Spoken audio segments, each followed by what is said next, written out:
영화여서 시간 가는 줄 모르고 편안하게 보시지 않았을까 싶고요. 오늘 이제 임현주 아나운서님 모시고 영화 얘기 즐겁게 나눠보려고 하는데요. 저는 이제 평소에도 임현주 아나운서님께서 워낙 여성의 자유, 다양성, 또 페미니즘에 대해서 온오프라인을 통틀어서 용기 있게 많이 영감을 나눠주셨기 때문에 이번 영화도 아나운서님께서 개인적으로 굉장히 재미있게 보시지 않았을까 생각을 했었는데요. 어떻게 보셨는지 전반적인 소감을 한번 말씀해 주시면 좋을 것 같아요. 네, 일단 저는 사실 마스크를 벗고 말씀을 드리고 싶었지만 이제 마스크 착용 의무화 되더라고요, 영화관 안에서. 그래서 양해를 좀 부탁드리고 영화 예고편을 봤을 때 서로 다름을 인정해야 진짜 친구가 된다는 문구가 있었잖아요. 저는 그 문구에 일단 꽂혔어요. 왜냐면 제가 한동안 굉장히 많이 생각했던 우리의 다름에 대해서 어떻게 생각하고 어떻게 받아들이고 어떻게 행동해야 될까에 대한 고민을 많이 했기 때문에 그것에 대해서 많이 기대를 했고 그래서 많이 공감할 수 있는 부분이 있었고요. 그에 대해서 차차 이야기를 나눠가면 좋겠고, 특히 이 영화가 캐나다 영화더라고요. 그래서 어느 나라 영화인지 나중에 영화 끝나고 보니까 캐나다 영화였는데 우리랑 이렇게 똑같이 SNS에 집착한단 말이야? 그것에 무척 놀라면서 또 많이 공감했습니다. 그래서 결론적으로는 우리가 나아가야 될 방향은 서로를 이해하고 다름을 인정하고 나아가야 된다는 게 결론이었잖아요. 저는 그 결론이 무척 좋았습니다. 네. 일단 지금 아나운서님 말씀해주신 것처럼 이 영화가 기본적으로 향하고 있는 우정과 연대의 방향성이 지금 이 시대에 뻔할 수도 있지만 가장 핵심적인 가치가 아닌가 싶어서 의미심장했던 영화고요. 관련해서 주제나 영화 형식에 대해서 오픈 채팅방에 많이 질문들 남겨주시면 저희가 차차 함께 소개를 해드리도록 하겠습니다. 네, 아나운서님 말씀 더 들어보기 전에 제가 간략하게 이 영화 간단히 소개를 좀 해드리자면요. 아까 어느 나라 영화지? 라고 하셨다고 했잖아요. 캐나다 감독인데요. 멜라니 샤르먼드라는 시민 감독의 영화고요. 이 감독 이력 자체가 일단 굉장히 특이한 것이 어떻게 데뷔를 했냐면요. 유튜브에 자기 단편 영화를 올렸는데요.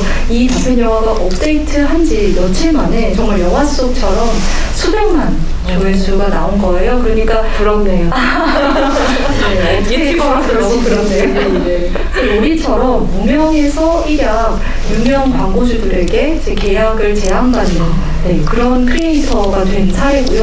그 이후로 차츰 디지털 플랫폼에서 웹드라마부터 시작해서 극장 장편 영화까지 오게 된 그런 감독입니다. 그래서 이 웹드라마 작업을 할 때도 다뤘던 얘기가 패션 잡지사의 젊은 3명의 여성 인턴들의 이야기, 이런 이야기를 했었고요. 어쩌면 그 3명 여자들이 이번 영화 캐릭터들의 전신이라고 할 수 있고, 또 이번 영화의 로리, 엘리, 클라라 3사람이 감독 자신의 경험을 3사람 몫으로 쪼개어서 만들어낸 그런 결과라고도 할 수 있을 것 같아요. 그런 점에서 3명의 인물 모두 각각에게 이입할 여지들이 굉장히 많은데, 아나운서님께서는 인물들 어떤 점을 좀 공감을 하셨을지? 네, 일단 한 명 한 명 짚어보도록 하겠습니다. 일단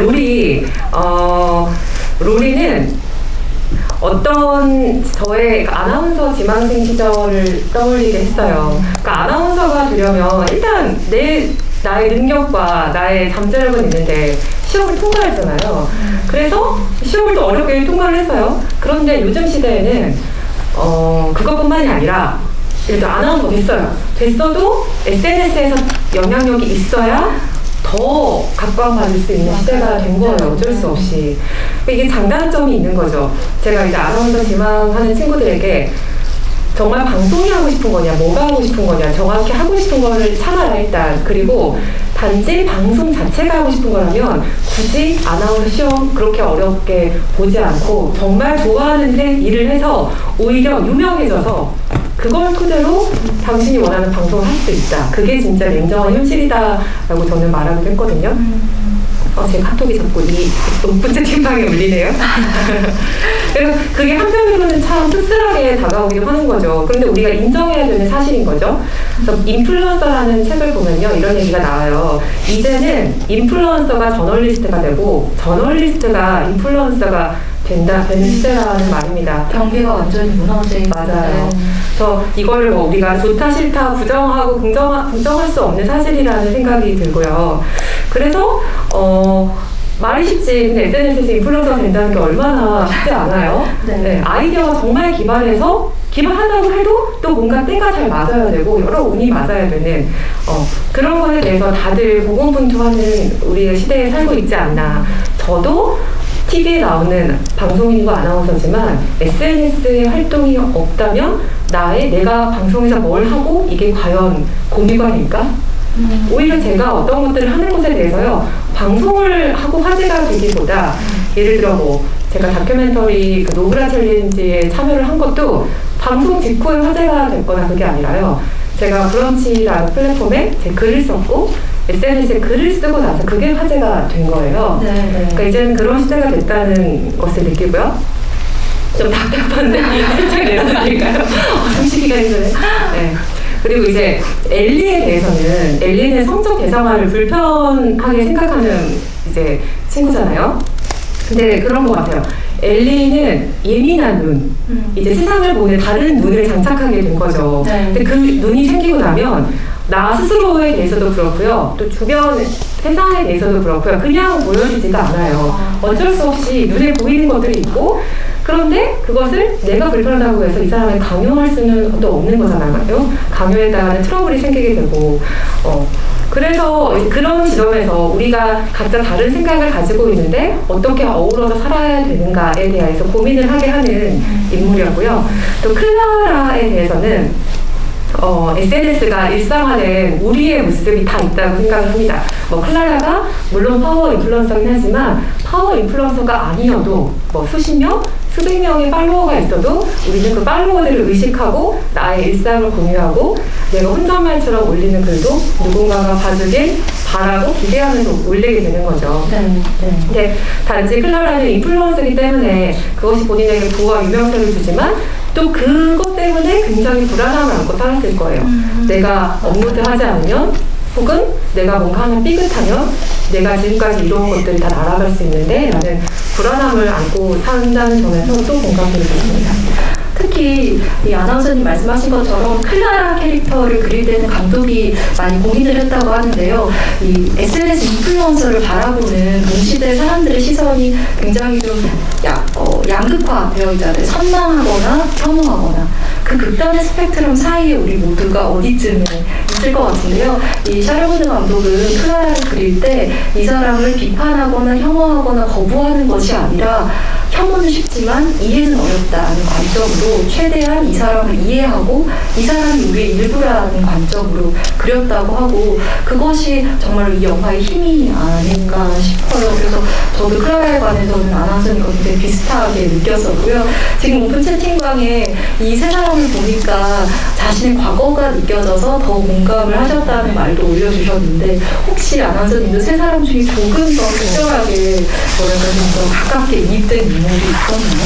제가 이제 생각을 해봤는데요. 저는 딱 특정 한 명한테 이입을 했다기보다 각 인물이 변화하는 과정에 대해서 굉장히 이입을 했던 것 같아요. 일단 제가 그 페미니즘에 어떻게 보면 눈을 떴다고 해야 되나? 그 과정에 대해서 아는 분도 계시겠지만 또 모르는 분이 더 많으실 테니까 또 설명을 드리면, 제가 어제 그 대학원에서 특강을 했는데요. 저한테 이제 질문을 주셨어요, 학생들이.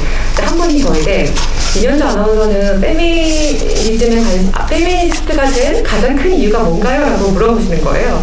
그래서 저는 스스로 제가 페미니스트가 되기 전에 사람들이 저에게 페미니스트라는 이름을 붙여줬어요 라고 말했어요. 그게 사실이거든요.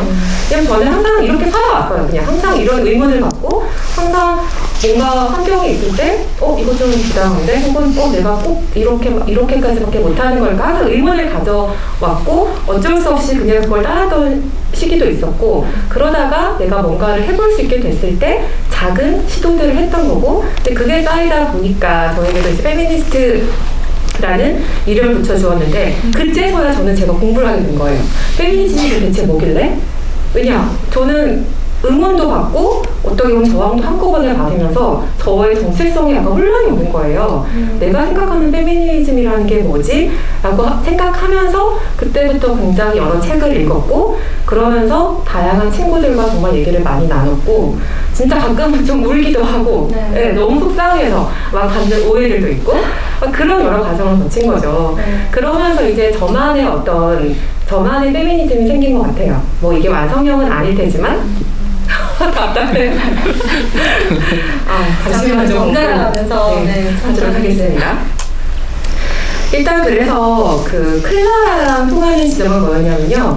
클라라가 공연을 보고 정말 굉장히 새로운 세상을 알게 된 것 같은 표정을 짓잖아요. 네, 그렇죠. 네, 그때 그러고 나서 스스로 적극적으로 몸의 자유를 찾습니다.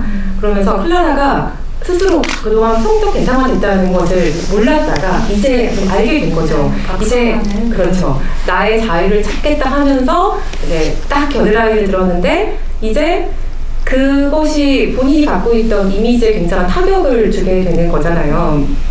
그런 점에서 이제 미디어에 나오고 또 유명세를 가진 여성이 페미니즘적인 행동이나 말을 하는 게 그냥 그 이유만으로 공격의 대상이 되고 이미지가 깎인다는 것 자체가 현실이라고 생각을 했어요.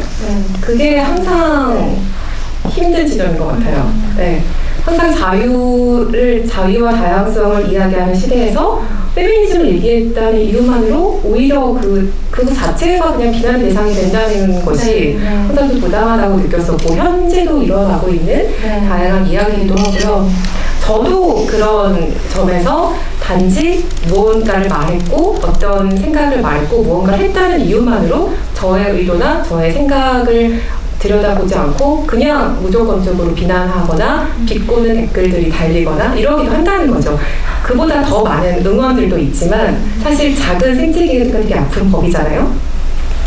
그런 점에서 이제 제가 클라라에게 되게 공감을 했었고요. 또 로리는 그 반대의 과정을 겪은 것 같습니다. 그러니까 로리는 페미니즘에 대해서 이해를 하고 있어요.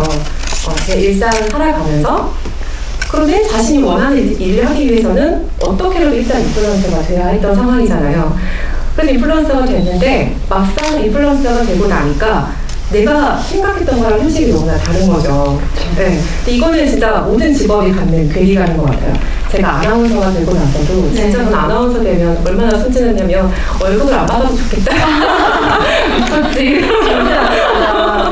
그런 생각을 했던 시기도 있었어요. 큰일 나죠. 네. 근데 진짜 모든 직업이 그런 것 같아요. 내가 진짜 화려하게 보이고 멋있어 보였던 직업이 내 현실이 되면 여기서 너무나 괴리감을 느끼고 로리도 그래서 내가 원하지 않는 입술 필러도 맞아야 되고 그렇죠. 내가 쓰고 싶은 글을 쓰만 있는 게 아니라 또 통과를 돼야 되고 이런 여러 현실. 그러면서 내가 생각한 페미니즘을 내가 영향을 갖게 됐다고 해서 마음껏 할 수 있는 게 아니구나. 나에게 또 다른 제약이 생기는구나 라는 점에서 또 공감이 됐습니다. 안원장님께서 방금 말씀해주신 한국 사회에서 일하는 여성으로서 또 동시에 페미니스트로서 살아가면서 굉장히 많은 모순된 상황을 겪게 되고 그 안에서 또 내적 갈등을 겪지 않을 수 없는 그런 상황에 놓이게 되는 것 같아요. 그런데 그 과정을 또 아나운서님은 SNS를 통해서 극중 인물들처럼 꽤 굉장히 적극적으로 노출하시고 소통해 오셨단 말이죠. 그래서 그 과정에서 분명히 신념을 드러내는 어떤 기쁨도 느끼셨을 테고 말씀하신 것처럼 연대와 힘을 얻기도 하셨을 테고 또 반면에 뭐 불필요한 오해라든지 비난이라든지 피로감도 상당히 많이 느끼셨을 텐데 어떤 SNS의 기쁨과 슬픔이라는 측면에서 페미러스를 본다면 또 어떤 이야기를 해주실 수 있을까요?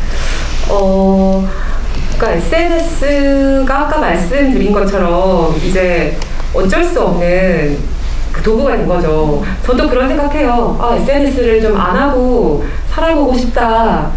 근데 그 이스라 작가였나요? 요조님이었나요? 제가 팔로우하는 어떤 분이 요조님이었던 것 같아요. 그런 글을 썼어요. 내가 SNS라도 안 하고 싶지만 안 하면 나와 내 책방은 하루 만에 잊혀질 거다. 정말 하루를 안 하면 매출이 급감한다거나 이런 상황이 놓인 분들 굉장히 많더라고요. 그러니까 어떤 거를 운영하는 분들은 그게 정말 직격탄으로 연결이 되는 거고요. 방송을 하는 저도 아까 말씀을 드린 것처럼 내가 이걸 안 하면 나는 매일 방송을 하고 있지만 전혀 누구도 이 피부에 와닿지가 않는 거예요. 저를 만나서 저에게 인사를 건네거나 뭘 하는 친구들은 다 인스타 잘 보고 있어요. 이 친구 잘 보고 있어요. 이렇게 맞아요. 얘기하지. 네. 생방송 오늘 아침 잘 보고 있어요. 잘 없어요. 연령대가 좀 달라지긴 하는데 네. 그래서 진짜 저도 자유롭고 싶지만 쉽게 자유로울 수 없는 그리고 정말 혹여 나중에 제가 진짜 프리랜서로서 삶을 살아간다면 더 저의 약간 생계수단에 가까워지지 않을까. 맞아요. 네. 근데 저는 이제 SNS를 활용할 때 그래도 지금 제가 SNS를 하는 마음가짐은요.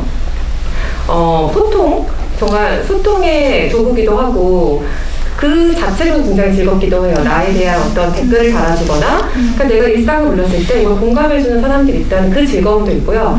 또 하나 저의 가장 큰 목적은 저는 항상 브랜딩에 관심을 많이 갖고 있거든요. 네. 왜냐하면 방송국 안에서 너무 불안한 상황을 겪어봤기 때문에 내가 아나운서라서 나 이제 모든 게 안정적이야 이게 아니라 아나운서들이 여전히 불안한 거예요. 그게 미가 뭘까 생각해보면 아나운서는 항상 선택을 받아야 되는 직업인 거잖아요. 배우와도 비슷하네요. 그렇죠. 그런 면에서는. 네.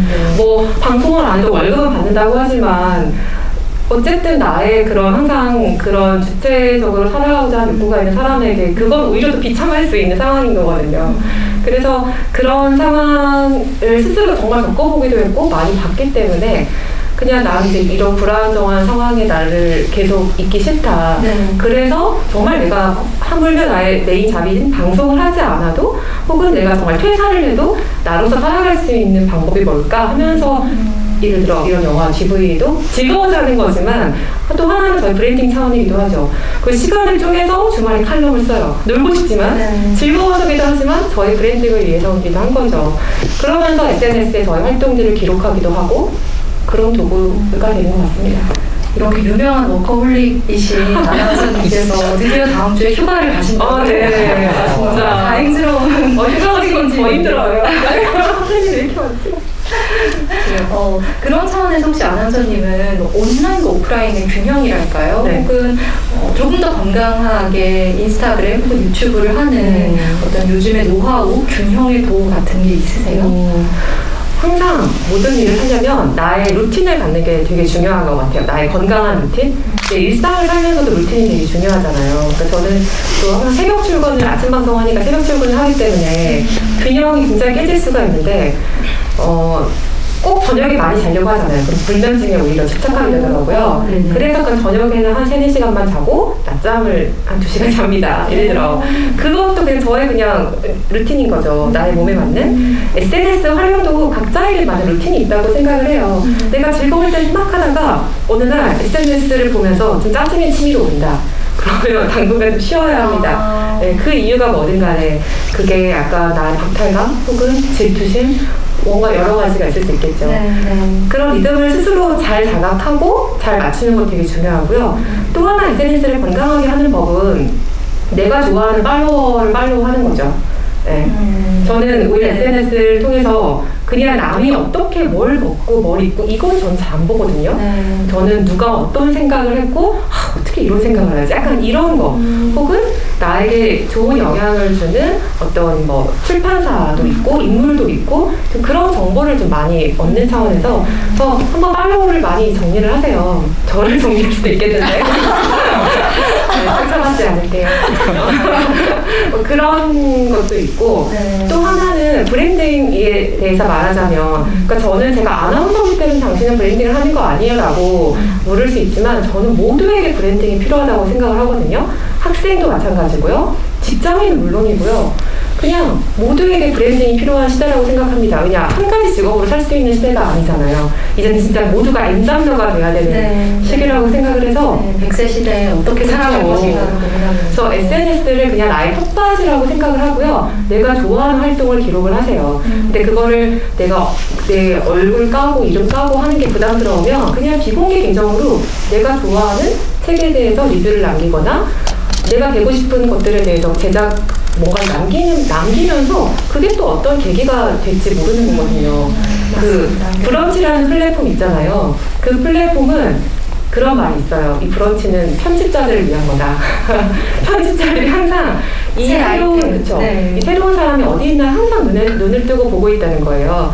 그래서 SNS를 활용할 때 그런 나의 브랜딩 텃밭으로 이용을 하면 좋겠다. 네, 관련해서 지금 SNS가 일상이 되면서 부자연스러워진 어떤 우리의 문화 중에 하나가 음식이 나오면 일단 꼭 사진부터 찍어야 하는 것에 대해서 어떻게 생각하시냐고 질문을 해주셨어요. 저도 굉장히 질문해보고 싶은데요. 저 끊었어요.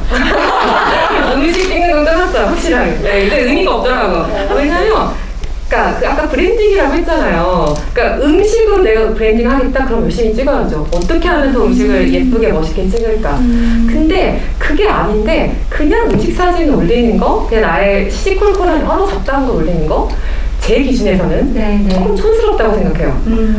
아예 프레시던지 아예 전문적으로 되든지 좀 그렇게 생각을 하거든요. 그래서 뭐 스토리에 가끔 좀 이렇게 올리기도 하죠. 네, 근데 네. 이제 피드는 오랫동안 남는 거니까. 네. 그래서 저는 이제 필요성을 못 느껴서 거기에 끄는 거죠. 뭐 이게 싫어서가 아니라 내가 찍어봐야 돼 올릴 것 같지도 않은데 해서 안 올리는 거고 저는 오히려 커피를 많이 찍습니다. 어떻게 보면 선택과 집중을 하시는 선택과 거예요. 집중. 내가 어떤 것에 집중을 하고 싶으니까. 네. 그래서 이거를 찍는 이유가 나에게 즐거움이 되면 뭐 그렇게 나쁘게 생각할 거 있을까요? 꽤 유용한 인사이트를 주신 것 같아요. 뭘 줬는지 모르겠지만. 네.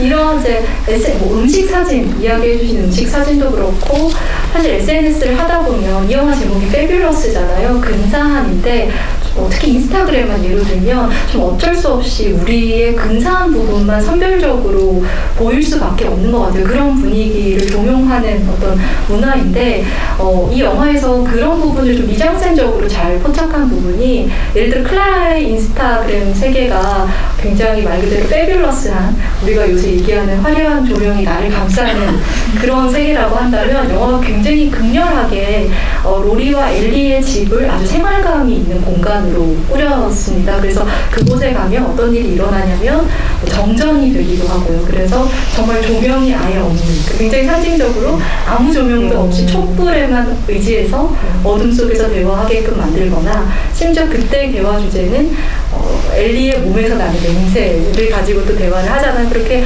냄새가 나기도 하고 사실 정전이 되기도 하는 게 우리의 현실인데 얼마나 또 SNS는 가끔씩 우리에게 절망이 없는 세계를 강요하는지 그런 시선도 영화 속에 미장센은 좀 잘 담겨 있는 것 같고요. 비슷한 소재로 소파도 좀 재밌었던 것 같아요. 굉장히 낡고 정말 세균이 수만 마리는 살 것 같은 패브릭 소파를 이들이 쓰는데 영화 마지막에는 클라라의 새 소파가 등장을 하면서 너무 달라 보였던 세 사람이 또 어떻게 결합을 하는지 잘 보여줬던 것 같습니다. 저희가 SNS 좀 초점을 맞춰서 이야기를 했는데 아까 아나운서님이 언급해주신 우리 시대의 어떤 페미니즘, 페미니스트로의 삶에 대해서 조금 더 이야기를 해보자면 특히 사실 우리 캐릭터에 가장 많은 분들이 보편적으로 공감을 하실 것 같아요. 왜냐하면 의식은 있지만 페미니스트로서의 의식은 있지만 사회생활을 해야 돼서 약간 타협도 하고 종종 달갑지 않은 선택 앞에 놓이기도 하는데 완벽하지 않은 페미니스트로서의 삶이 사실 우리 모두의 대부분의 고민인 것 같거든요. 어떻게 생각하세요, 아나운서님은? 그런 갈등 앞에서 어떻게 대처를 하면 좋을까요? 저는 뭐든지 본인이 할 수 있는 만큼만 하는 게 맞다고 생각을 해요. 그리고 저도 그런 적이 많거든요. 제가 이렇게 뭔가 여성에 관해서 관심이 많고, 근데 저는 굳이 딱 여성에게만 이렇게 국한된 건 아니에요. 제가 이제 뭐 책에도 썼지만, 나올 책에도 제가 지향하고 제가 관심 있는 바는 어떤 것들이 약하고 어떤 것들이 보호가 필요하고 어떤 것들이 개선이 필요한가에 대한 관심을 갖게 됐고, 그리고 제가 여성이기 때문에 여성으로서 느끼는 당연히 체감이 훨씬 많겠죠. 그리고 방송국에서 일하는 여성 아나운서로서 느끼는 것은 더더욱 제가 아는 공기가 있을 테고, 그래서 그에 관해서 많이 실천을 하게 됐는데 처음부터 뭔가를 저도 바꿀 수 있었던 힘이 있었던 건 아니거든요. 예전에 처음에 앵커를 맡았을 때 한 2년간 앵커를 하면서 내내 불행했어요.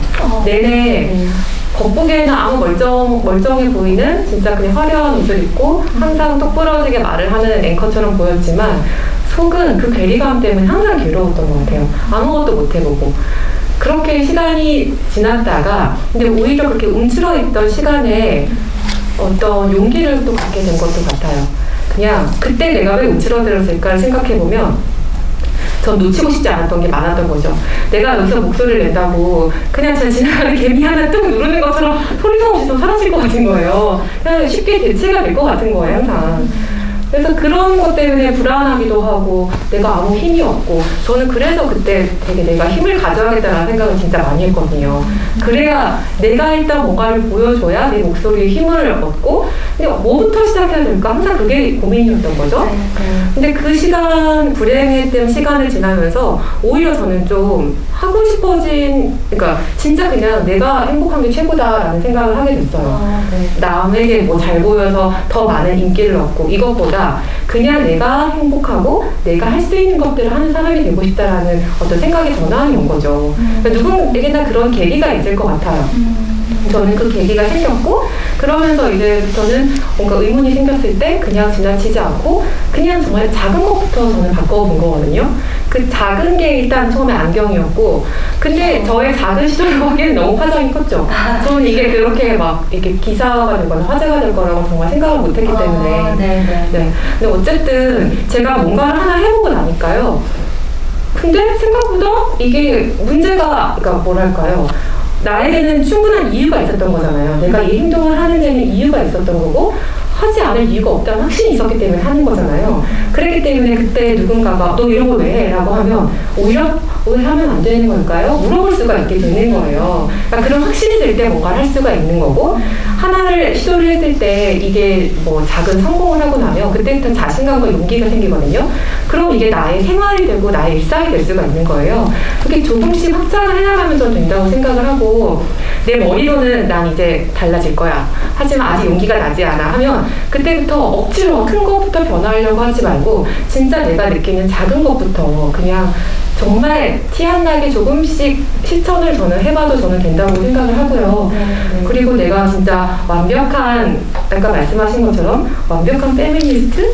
저는 그것도 없다고 생각해요. 완벽한 페미니스트라는 게 과연 뭘까? 맞아요. 우리의 삶은 너무나 다양한데 내 마음에 안 든다고 해서 야, 너는 말로는 페미니스트라고 하면서 왜 그렇게 행동해? 라고 비난할 수 있는 거니까 각자의 삶이 있고 각자가 처한 어려움이 있고 실천하지 못한 어려움이 있는데 그래서 각자 할 수 있는 것들을 조금씩 해나가자. 그리고 결국에는 그런 것들이 나를 굉장히 행복하고 자유롭게 해줄 테니까 그 방향으로 나아가는 게 저는 맞다고 생각해요. 계속 움츠러있기보다는 그 남성분들도 여성분들도 다 마찬가지로 내가 느끼는 것에 대해서 부당함이나 불편함에 대해서 바꿔나가는 것들? 스스로 어떤 실천, 운동의 지속 가능성에 스스로의 마음을 좀 다지자는 의미로도 들려서 굉장히 많은 분들이 피부에 체감을 하실 것 같고요. 지금 아나운서님이 답해 주신 내용에 관련해서 앞서서 이런 질문을 남겨주셨는데 굉장히 좀 공감이 가서 이렇게 써주셨어요. 저는 광고가 좋아서 광고 일을 하고 있는데 워낙 상업성을 띠는 산업이라서 가끔 회의에서 불편한 얘기들이 나와서 한별날 때가 있다 이렇게 해주셨어요. 정말 이제 일하는 현장에서 가치가 충돌할 때를 언급해 주셨는데요. 그 부분에 대해서 방금 말씀해 주신 것이 네네. 근데 조금 더 덧붙일 건 있어요. 네. 저도 정말 가까운 동료랑 그러니까 아무리 친해도요 어떤 그런 이슈에 대해서는 충돌할 수가 있어요. 그래서 저는 동료랑도 제 가까운 동료였는데 남자 동료였어요. 되게 친한데 어느 날 그 어떤 정확히 무슨 이슈였는지 기억이 안 나는데 어떤 이슈에 대해서 부딪혔어요. 근데 서로 약간 조심했던 거죠. 그냥 우리가 어떤 그 이슈에 대해 생각이 다르다는 거 알고 있으니까. 근데 한 번 부딪히고 나니까 이 친구의 뭔가 속 얘기 같은 걸 알고 나니까 너무 실망스러운 거예요, 저는 처음에. 그래서 어떻게 얘랑 이제 또 매일 얼굴을 보지? 약간 이런 고민을 되게 하고 있었는데 제가 그런 고민을 하면서 다른 또 가까운 평론가님에게 고민 상담을 했어요. 너무 마음이 힘들다. 나는 이 친구를 되게 좋아했는데 나와 다른 생각을 갖고 있다는 걸 알게 되고 어떻게 이 친구를 잘 대해야 될지 모르겠다라고 했더니 그 평론가님이 조언을 해주신 게 우리 지금 사회적 거리두기 하는 것처럼 마음의 거리두기를 해라. 네. 그래서 굳이 이 친구에게 막 더 지금 당장 이해하려고 하지 말고 그냥 일단 거리두기를 해라. 그리고 서로 다르다는 걸 인정을 하고 그냥 왜냐면 내가 이 친구를 쉽게 바꿀 수 있는 게 아니니까 그 말이 굉장히 유용했고요. 그러면서 이제 그 친구와의 관계는 좀 재설정이 되는 거죠. 제가 그때 느낀 건 그거였어요. 대화를 누구와도 다 하려고는 하지 않아도 되는 것 같아요. 내가 대화가 가능한 사람과만 대화를 하는 게 맞다. 그러니까 이 친구랑은 그 이슈에 대해서 이제 대화를 안 하는 거죠. 어쩔 수 없이. 왜냐면 서로 불편해지는 거니까. 그러니까 이 회의실에, 광고 회의실에서도요, 이런 불편한 얘기가 나왔을 때 그 사람의 성향을 보면 알아요. 내가 이 사람에게 대화를 시도했을 때 대화가 가능한 사람이면 대화를 하시고요. 대화가 진짜 안 될 것 같다. 그러면 그냥 거리두기 하세요. 저는 그렇게 생각을 해요. 어쩔 수 없는 공존의 순간이 필요할 때는 이 방법이 사실 가장 현명한 선택이 아닐까 싶기도 합니다. 저도 회의할 때나 아침 방송 회의할 때 불편한 얘기 나오면 이제 적극적으로 얘기를 하는 편인데 진짜 그 얘기가 안 통하는 분이 분명히 있어요. 사람은 다양하니까. 그러면 저도 그렇게까지 막 밀어붙이진 않아요. 왜냐하면 어쩔 수 없다는 걸 좀 인정을 해야 되는 건 있는 것 같아요.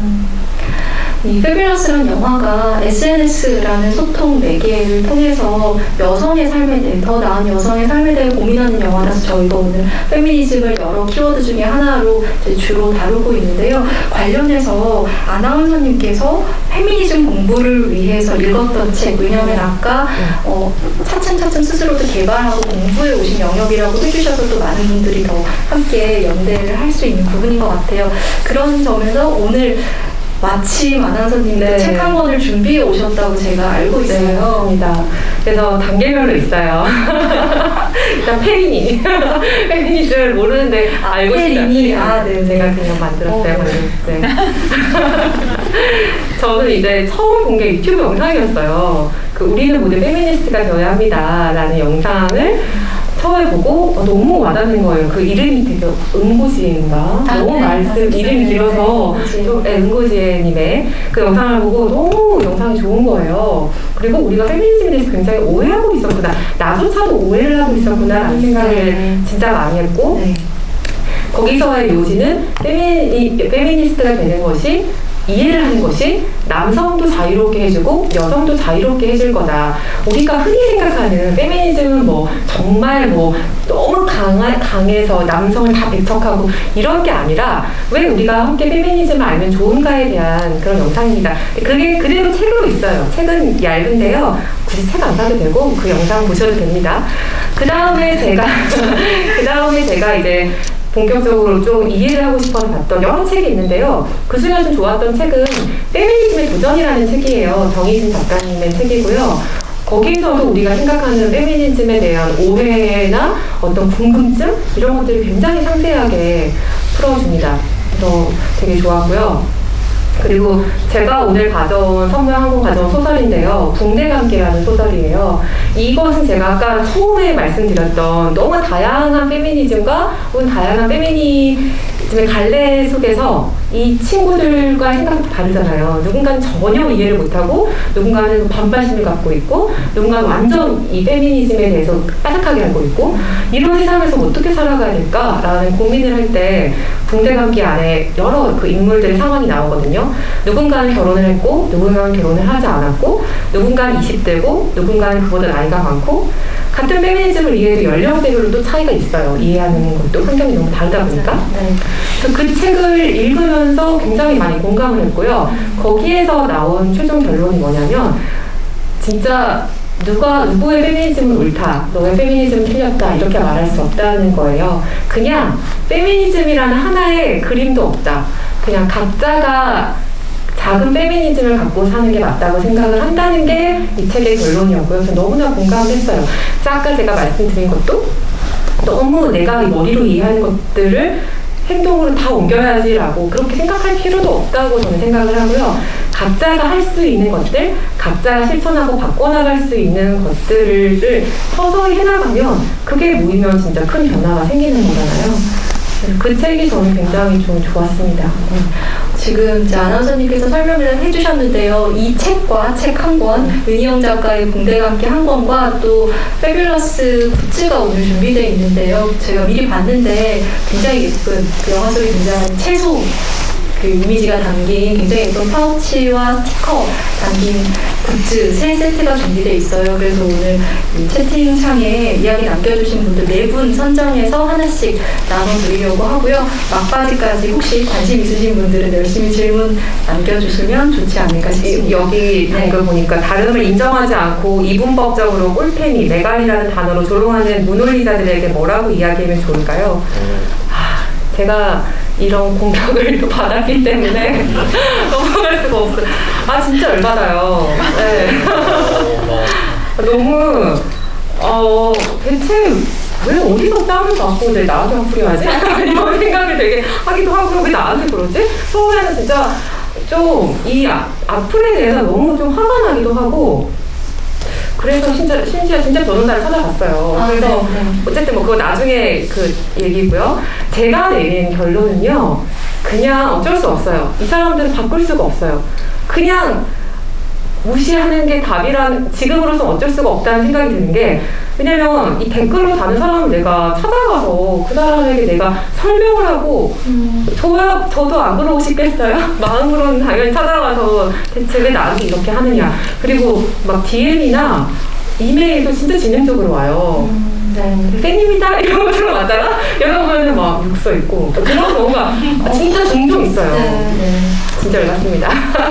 근데 다행히 정말 그보다 저는 그러니까 제가 결국에 말씀드리고 싶은 건요. 그런 이야기들은 열받긴 하지만 그래서 대응할 수 있으면 대응하세요. 참고 넘어가는 게 인사는 아니라고 생각해요. 근데 어느 순간 내가 이것 때문에 너무 피곤하고 지친다? 그러면 그냥 거리두기하고 무시하는 게 맞고요.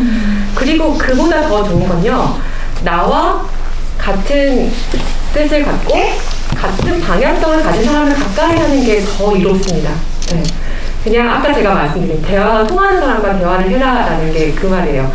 대신 또 하나 주의해야 될 거는 그렇다고 해서 어느 한쪽이 매몰되는 것도 저는 옳지는 않다고 생각해요. 그래서 항상 마음을 열어둬야 돼요. 다양한 대화가 가능하도록. 왜냐하면 절대적으로 옳은 건 없거든요. 저도 항상 제가 틀릴 수 있다고 생각하고 변화할 수 있다고 생각하기 때문에 다른 사람들과 대화가 가능한 사람과 다름에 대해서 대화를 하는 건 너무나 중요하고요.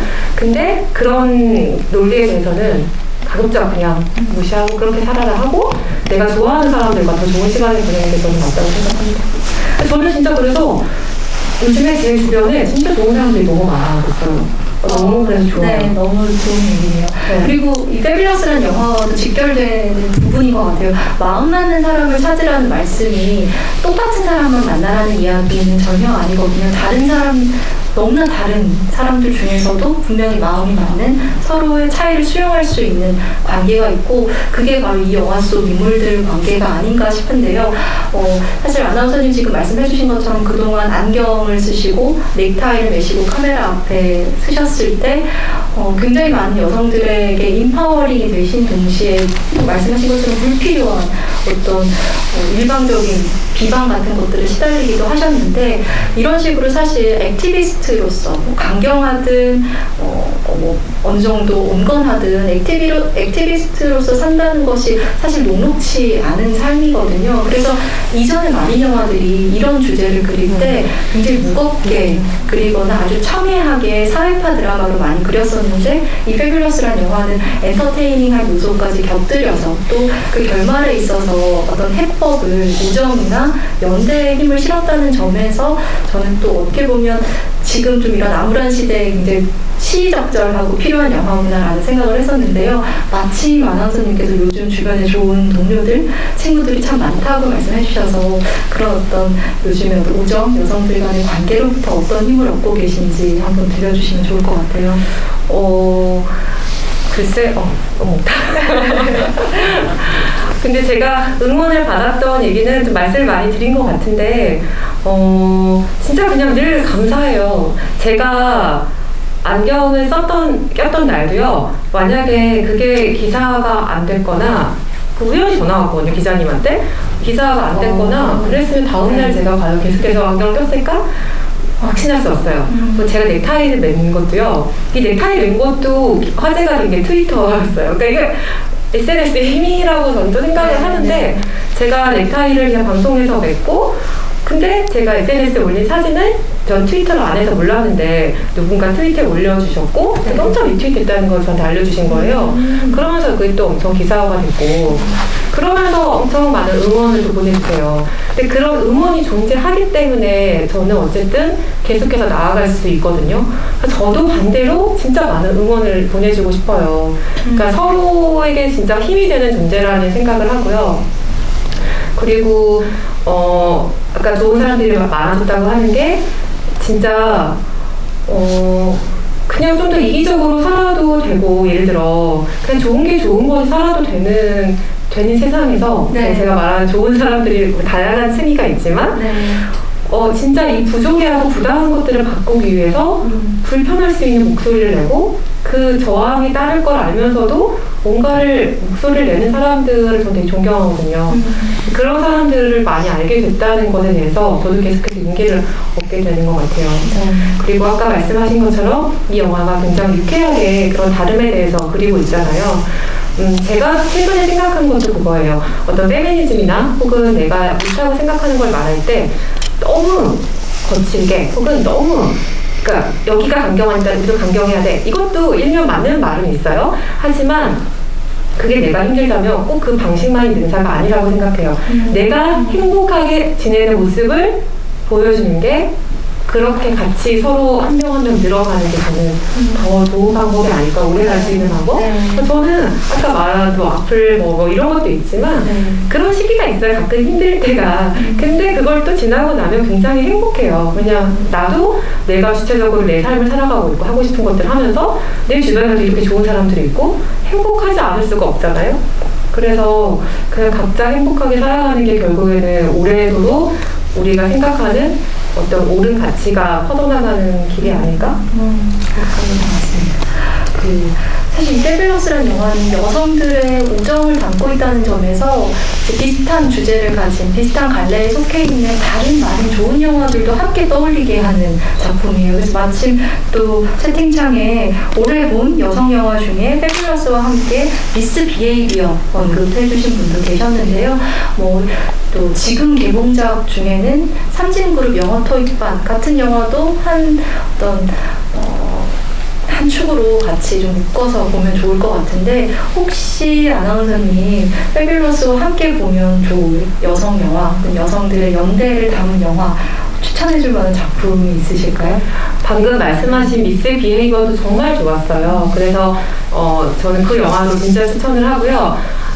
제가 두 영화를 골라왔는데 일단 그 프란시스 하라는 영화예요. 그레타 거일이 주연한 영화고 최근에 또 다시 재개봉했던 것 같아요. 네네. 그렇죠. 저는 다운받아 봤는데 다운받았다고 했나? 하여튼 그거 VOD로 봤는데 제가 20대 시절을 떠올리게 하더라고요. 그 프란시스 하는 꼭 페미니즘에 관한 이야기라기보다 어떤 여성들 간의 이야기, 우정, 그리고 나의 불안정한 시기 이런 것에 대한 영화거든요.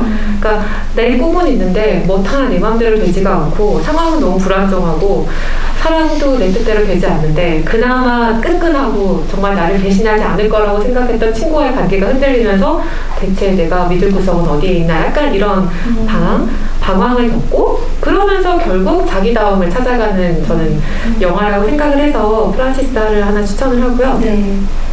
또 하나 좋았던 영화는 올해 초에 봤던 작은 아씨들이에요. 이거는 아까 그 그레타 거일이 주연의 영화였으면 감독으로 너무 멋있잖아요. 네.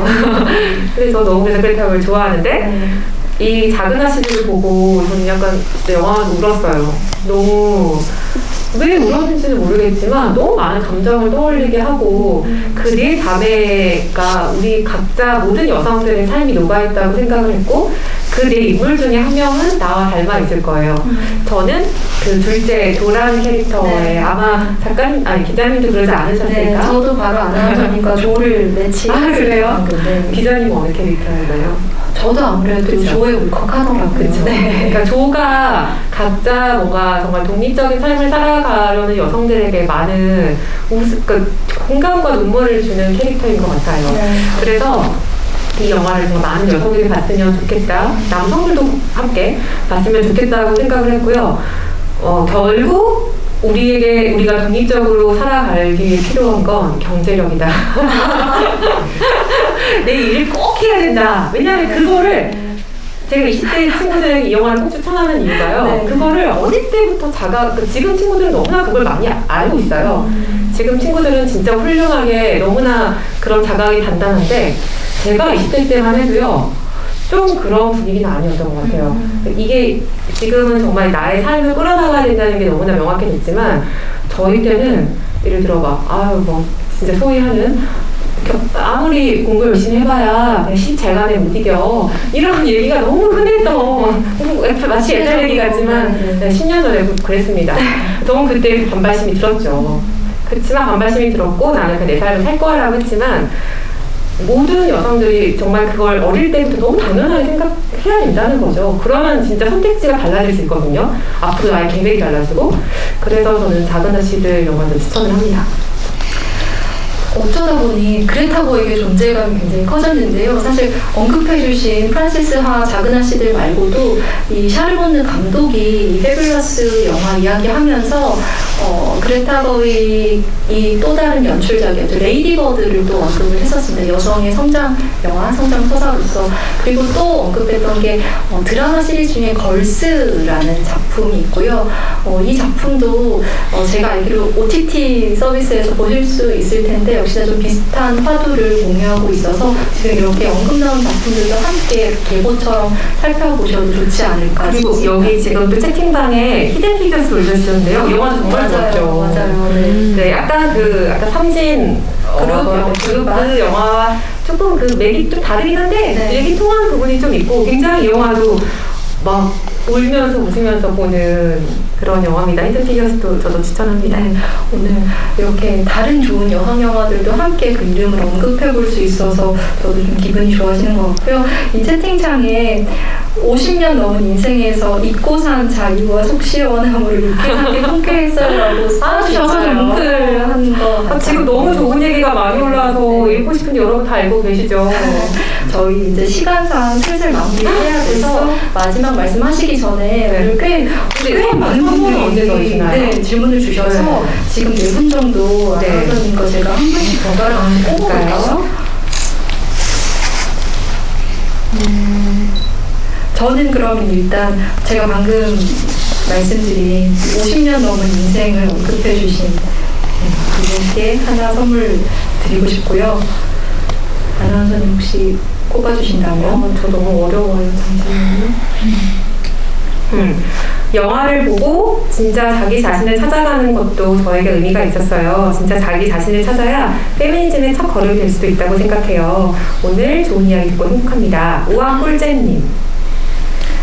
아까 아나운서님을 발끈하게 한 과거의 어떤 절대 넘어갈 수 없었던 해주신 그분도 꼽을까요? 다름을 인정하지 않고 이분법적으로 굳이 언급하지 않겠습니다. 어떤 표현을 쓰는 사람들에게 어떻게 대응하면 좋을까요? 라고 질문해 주신 분. 그럼 그 세 분에게 파우치를 여기서 공개적으로 또 그러실 수 있으니까 그렇죠. 받아가시 일단 하시면서 세 분을 말씀하시고 제가 그러면 지금 선물 드릴 한 분만 지금 좀 골라볼게요. 저는 올해 본 여성 영화 중에 아까 같은 분 아니겠죠? 일단 한번 말씀해 주시죠. 네, 미스 비헤이비어랑 오늘 본 페뷸러스가 제일 좋은 것 같아요.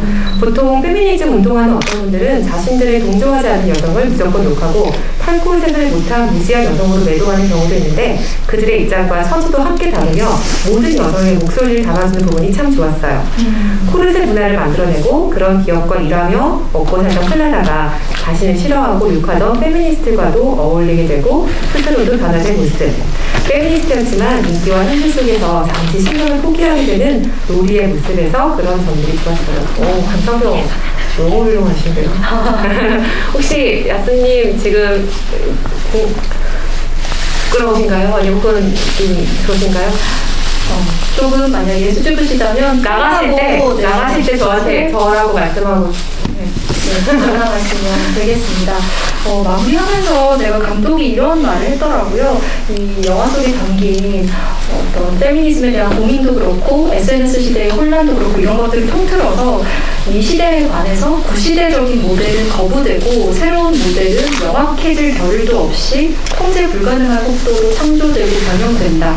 라는 것이 감독이 생각하는 이 시대의 모습이었고 그 안에 살아가는 여성들의 이야기를 그리려고 한 영화입니다. 그래서 저는 보면서 이 영화가 SNS 인플루언서를 다루고 있지만 사실은 그 이전에 우리 모두가 가장 가까운 사람, 바로 우리 옆에 있는 사람에게 긍정적인 영향을 미칠 수 있는 인플루언서가 될 수 있다는 이야기로 저는 읽었습니다.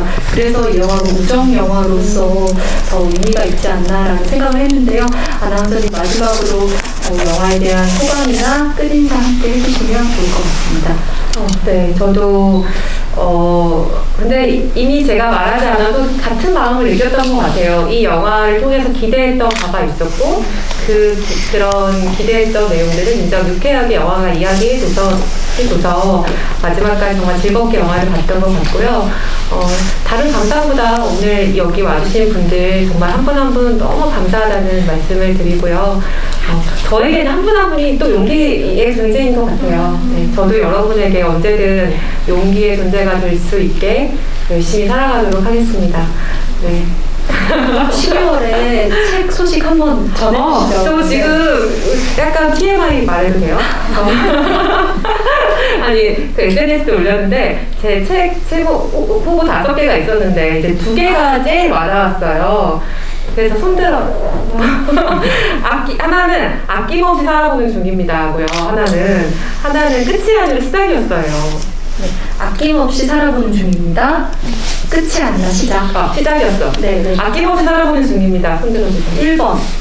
그냥 눈대 중으로. 네, 1번 벌써 압도적으로. 그래요? 끝이 아니라 시작이었어. 1번이네. 아니, 약간 마음이 2번이 자꾸 마음이 가는데 사실 1번이 붙어는 거예요. 그래서 지금 약간 마음을 못 잡고 있어요. 땡겨요. 책을 그 주 제목은 아낌없이 살아보는 중입니다. 부제를 끝이 아니라 너무 진짜요. 너무 진짜요. 쿨하지 않죠? 그렇게 조심스레 1번. 진짜요? 투표가 쿨하지 않아요, 제목이? 아니에요. 아니에요. 흔한 줄 알고 알겠습니다. 이렇게 훈훈한 즉석 투표까지 부탁드리면서 오늘 그러면 마무리하겠습니다. 찾아주셔서 너무 감사드리고요. 감사해요. 네, 밖이 굉장히 춥더라고요. 맞아요. 네, 조심해서 벌써 열심히. 네, 들어가세요. 감사합니다. 네, 그 약간 선물 꼭 받아가세요. 드릴게요. 감사합니다.